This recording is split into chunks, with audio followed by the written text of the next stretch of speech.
8.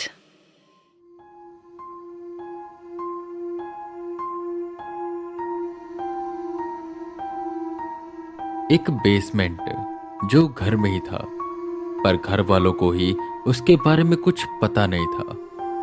पता था तो बस दीनानाथ जी और निर्मला जी को। पर आखिर क्या था इस बेसमेंट में जो उन्होंने सबसे छुपाया? यहां तक कि उन्होंने अपने परिवार वालों को भी इसके बारे में कुछ बताया नहीं था। बेसमेंट खुला। सबसे आगे वेदा थे, उनके पीछे आर्यन और उसके पीछे शंकर। सबके हाथ में टॉर्च थी और सब डरे हुए थे। वो तीनों नीचे पहुंचे तो एक छोटा सा कमरा था जिसमें से काफी गंध आ रही थी और उसमें भड़ास भी काफी थी, जो कि जाहिर सी बात है, ये बेसमेंट पिछले काफी सालों से बंद था और ना जाने ऐसा क्या था इसमें जो इसे खोला ही नहीं गया और इसके ऊपर ही हवन कराया जाता है। और इसी के साथ वो पाइप। सवाल वेदा के मन में एकाएक घूमने लगे। वेदा बस आसपास का मुआयना कर रहे थे कि तभी उन्हें एक पाइप दिखाई दी, जो शायद वही पाइप थी जो निर्मला जी के कमरे से निकली थी। ये पाइप इस बेसमेंट में आकर खुल रही थी और यहीं पर आर्यन का गोप्रो कैमरा भी था। सर, मिल गया मेरा कैमरा। अब हम रिकॉर्डिंग से जान पाएंगे कि इसकी डोरी काटी किसने थी। कैमरा उठाते हुए वो बोला, जिस पर वेदा उसे शांत रहने का इशारा करते हैं। उन्हें सामने लकड़ी का एक ताबूत दिखाई दे रहा था जो काफी सड़ गया था। वेदा उसे खोलने को कहते हैं और बड़ी सावधानी के साथ शंकर और आर्यन उस ताबूत को खोलते हैं। तो जो उसके अंदर होता है उससे उनकी रूह कांप जाती है। एक नर कंकाल उसके अंदर था और हैरानी की बात यह थी कि उसका सर गायब था। इतने सालों से बंद रहने की वजह से वो पूरा सड़ चुका था और उससे इतनी ज्यादा गंध आ रही थी कि उनको तुरंत बेसमेंट से बाहर निकलना पड़ा। पर वेदा वहीं पर खड़े थे और महसूस कर रहे थे ताकत। ताकत जो काफी गुस्से में थी, ताकत जो उदास थी, ताकत जो रो रही थी और इसी के साथ दे रही थी बद्दुआएं। तभी उन्हें ऐसा लगा कि सीढ़ियों से होते हुए उनके पास कोई आया। वेदा ने पलट कर देखा, पर वहां पर कोई भी नहीं था। एकदम से बाहर जितने भी बल्ब थे वो टूटने लगे। वेदा बाहर निकले तो देखा जितने भी घर में शीशे थे सब पर बस एक ही बात लिखी थी, मुझे मेरा सर वापस कर दो। आखिर ऐसा कौन सा राज दफन था यहां पर जिसके बारे में कोई भी नहीं जानता था, और जो शायद जानता था वो जिंदा ही नहीं बचा। वेदा को एकदम से लगा कि उनके बगल से कोई गुजरा। उन्होंने देखा तो वहां पर कोई भी नहीं था, पर उन्हें वहां पर किसी के होने की मौजूदगी का एहसास हो रहा था। कोई पावर थी वहां पर, कोई था जो उन्हें देख रहा था, पर वेदा उसे नहीं देख पा रहे थे। उलझन में पड़े वेदा को देख आर्यन बोले, सर क्या हुआ? तबीयत तो ठीक है ना आपकी? जिस पर वेदा कहते हैं, ठीक हूं मैं, पर यहां आसपास कोई है जो हमें देख रहा है, पर हम उसे नहीं देख पा रहे, ना जाने क्यों। और वो यही है, कहीं आसपास। वेदा ने सामने वाली दीवार को छूते हुए कहा कि एकदम से उन्होंने अपना हाथ दूर किया और शीशे पर एक और चीज लिखी हुई आई।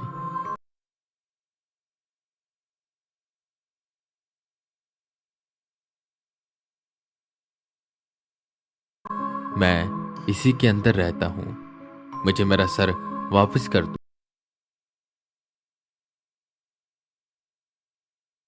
मुझे मुक्त कर दो, मैं यहां से चला जाऊंगा, वरना एक एक को मैं मार दूंगा। वेदा का सर चकराने लगा।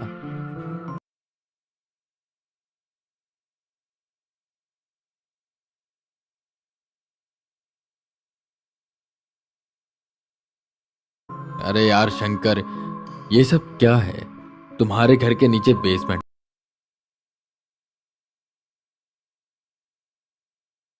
उसके बाद अंदर एक सरकटी लाश को ताबूत में रखा गया है उसके बारे में भी तुम्हें कुछ नहीं पता।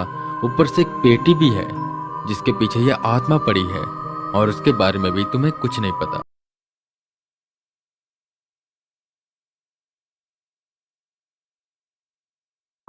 आखिर हो क्या रहा है यहां पर? वेदा ने सीधे सवाल के गोले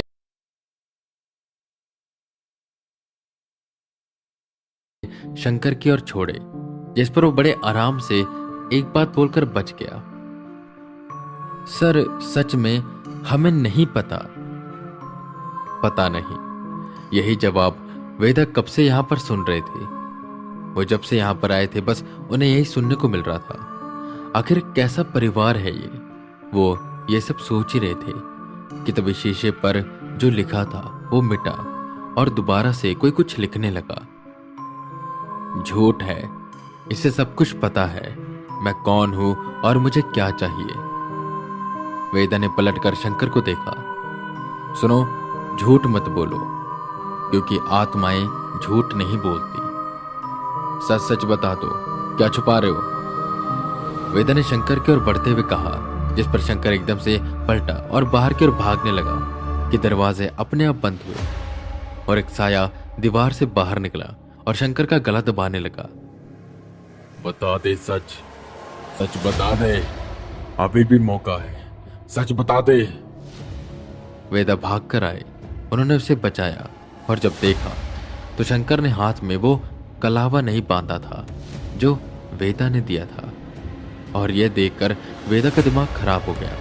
उन्होंने शंकर का गिरबान पकड़ा और कहा, देखो, मैं जान गया हूं, तुम्हें सब पता है। यहां पर क्या हुआ है ये सिर्फ तुम जानते हो और हमसे छुपा रहे हो और ऐसे भोले बनने का कोई फायदा नहीं है। इतने दिनों से तुम काफी भोले बन लिए और ऐसे बर्ताव कर रहे थे जैसे तुम कुछ जानते नहीं हो। देखो, मैं चला जाऊंगा अब यहां से और फिर वो पुलिस आएगी और फिर जो होगा मुझे मत कुछ बोलना। मेरे पास फालतू का समय नहीं है। तुम जानबूझकर अपने घर में कुछ करते हो, बाद में कुछ होता है तो सच भी नहीं बताते हो। घर के सभी सदस्य शंकर से कहने लगे कि वेदा को सच सच बता दो, तभी वो हमारी मदद कर सकेंगे। और जमीन पर बैठते हुए रोते रोते अब शंकर सबको सच सच बताने लगा।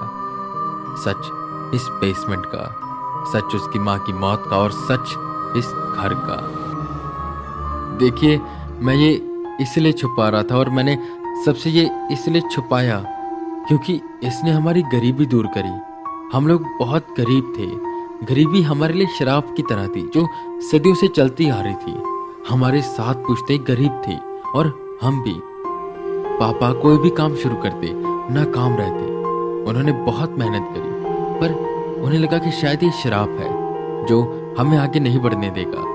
पर फिर उन्हें एक बाबा मिले, तांत्रिक वाले। उन्होंने उन्हें एक तरकीब बताई जिससे हम गरीबी रेखा से बाहर आए और आज हम एक अच्छी जिंदगी जी रहे हैं। बहुत लग्जरी नहीं है हमारे पास पर हम सुखी हैं। और अगर मैंने बता दिया सच तो वो उसे ले जाएगा और हमारी गरीबी वापस आ जाएगी। और मैं चाहता नहीं हूं फिर से वापस ऐसी जिंदगी जीना, इसलिए मैं छुपा रहा था। वेदा उसकी भावनाओं को समझे। उन्होंने उसके गिरबान को छोड़ा और कहा, देखो, तुम मुझे बता दो क्या हुआ था और क्या कहानी है यहाँ की। बाकी हम सब देख लेंगे बाद में क्या करना है। जिस पर ना चाहते हुए भी शंकर को कहानी सुनानी पड़ी। बहुत सालों पहले जब हम इस गरीबी के शराब से छुटकारा पाने के लिए कुछ ढूंढ रहे थे, तब पिताजी को एक तांत्रिक बाबा मिले जो सिद्ध थे और वो राहगीर थे। मतलब वो एक जगह पर टिकते नहीं थे। उन्होंने मेरे पिताजी को एक बहुत बढ़िया रास्ता बताया। दरअसल उस तांत्रिक के पास एक विधि थी जिससे हम अमीर हो जाते। उसके लिए हमें एक तेली का सर चाहिए था। हमारे पिता का एक दोस्त था जो तेली था और वो बहुत शराब पीता था। एक दिन पिताजी ने उसे शराब पिलाने के बहाने घर बुलाया और उसे मार दिया। उसका सर काटकर वो उस बाबा के पास पहुंचे। उन्होंने अपनी जो क्रियाएं होती हैं, जो विधि होती है, वो शुरू कर दी और फिर वो सर उनको दे दिया और कहा, इसे हमेशा अपने पास संभाल कर रखना और ये एक खजाने की तरह है, तो इसकी रखवाली करना भी जरूरी है, क्योंकि वो आत्मा इसे ढूंढने आएगी। अब बिना इस सर के उसे मुक्ति नहीं मिल पाएगी। खैर, उसके बाद जो करना था उन्होंने किया। रातों रात उनकी लॉटरी लगी। हमने ये घर लिया और सबसे पहले उन्होंने एक बेसमेंट बनाया। ऐसा इसलिए क्योंकि बाबा ने कहा था इसकी बॉडी को कैद करके रखना। इसकी आत्मा इस सर को उसके शरीर से जोड़ना चाहेगी और इसी के बाद उसको मुक्ति मिल पाएगी, और तब तक वो आत्मा भटकती रहेगी। तो उसे रोक कर रखने के लिए एक बेसमेंट बनाया और ठीक उसी के ऊपर हम लोग हवन करते, पूजा करते। और वो पाइप का राज ये है कि वहां से सीधा मम्मी कभी गंगा जल, कभी पूजा पाठ की चीजें यहाँ पर फेंकती रहती, ताकि वो आत्मा थोड़ी शांत रहे। पर ना जाने कैसे वो वापस आ गया और अब अपना सर मांग रहा है, और अभी वो दीवारों में है। अच्छा, तो मुझे ये बताओ, उसका सर कहाँ पर है? हमें उसका सर देकर उसकी मुक्ति करानी होगी, क्योंकि जैसी आत्माएं होती हैं, ये जितनी फंसी होती है, जितनी पुरानी होती है और जितनी ज्यादा मुक्ति के लिए तड़प रही होती है, उतनी इनकी शक्तियां बढ़ती रहती हैं। अगर हमने उसका सर उसे वापस नहीं किया तो वो सबको मार देगा। वेदा ने कहा, जिस पर वो सर झुकाए खड़ा हो गया। शंकर, बताओ कहां पर है वो सर?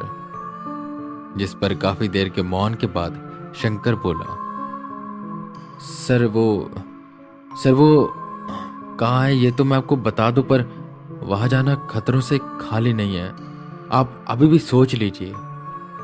और इसके बाद जो बात और कहानी शंकर ने सुनाई, उससे सबके होश उड़ गए। कोई ऐसा कर सकता है, ये कोई सोच तक नहीं सकता था। यहां तक कि वेदा भी ये सुनकर हैरान हो गए और कुर्सी पर बैठ गए। जो राज इस परिवार के थे, वो राज न केवल घिनौने थे, बल्कि दंडनीय थे।